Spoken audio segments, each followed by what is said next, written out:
2023-24 শিক্ষাবর্ষে হয়ে যাওয়া দ্বিতীয় এবং চতুর্থ সেমিস্টারের পরীক্ষার রেজাল্ট কবে?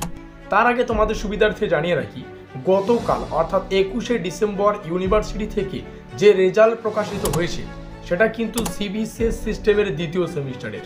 আর তোমরা কিন্তু এনইপির আন্ডারে 4 বছরের শিক্ষানীতি অনুযায়ী দ্বিতীয় সেমিস্টারে রয়েছে, সেটা সিবিসিএস সিস্টেমের পরীক্ষার রেজাল্ট প্রকাশিত হয়েছে।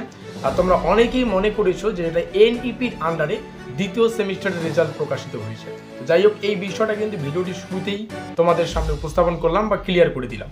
এবার প্রশ্ন হচ্ছে, আমরা কিন্তু এর আগের রেজাল্ট সংক্রান্ত ভিডিওটিতে বলেছিলাম যে ইউনিভার্সিটি থেকে যেটা আপডেট সেটা হচ্ছে ডিসেম্বরের মধ্যেই আমাদের রেজাল্ট প্রকাশিত হবে।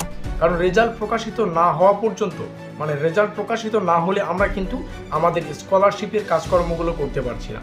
তো যাই হোক, চিন্তার কোনো বিষয় নেই। আমি যেহেতু বলেছি ডিসেম্বরের মধ্যেই আসবে, ইউনিভার্সিটি থেকেও সূত্রের খবর সেটাই। ডিসেম্বর শেষ হতে চললো, যদিও 5 থেকে 7 দিনের মতো সময় রয়েছে। আশা করি ডিসেম্বরের মধ্যেই আমাদের রেজাল্ট কিন্তু প্রকাশিত হবে। এনইপির আন্ডারে যে সমস্ত দ্বিতীয় সেমিস্টারে ছাত্রছাত্রী রয়েছে, সেই সঙ্গে সিবিসিএস সিস্টেমের যে সমস্ত অনার্স এবং প্রোগ্রাম কোর্সের ছাত্রছাত্রী রয়েছে, তোমাদের কিন্তু পরীক্ষার রেজাল্ট ডিসেম্বরের মধ্যেই আসতে চলেছে। এই খবরটা তোমাদের সামনে উপস্থাপন করলাম। সেই সঙ্গে সাবস্ক্রাইব করে দিয়ে আমাদের সঙ্গে থেকেও, যাতে করে কোনো আপডেট উঠে আসলেই আমরা তৎক্ষণাৎ ভিডিও করে তোমাদের সামনে উপস্থাপন করতে পারি আর তোমরা তৎক্ষণাৎ কিন্তু দেখতে পারো। ভিডিওটিকে ভালো লাগলে লাইক করে দিও, বন্ধুদের কাছে শেয়ার করে দিও। আর নেক্সট যেটা ভিডিও আসতে চলেছে সেটা আরও গুরুত্বপূর্ণ, কারণ আমাদের পরীক্ষা সংক্রান্ত লেটেস্ট একটা আপডেট উঠে এসেছে। সেই আপডেটটা আমরা পরবর্তী ভিডিও তোমাদের সামনে উপস্থাপন করব। আমাদের আজকের এই স্পেশাল ভিডিওটি এই পর্যন্ত।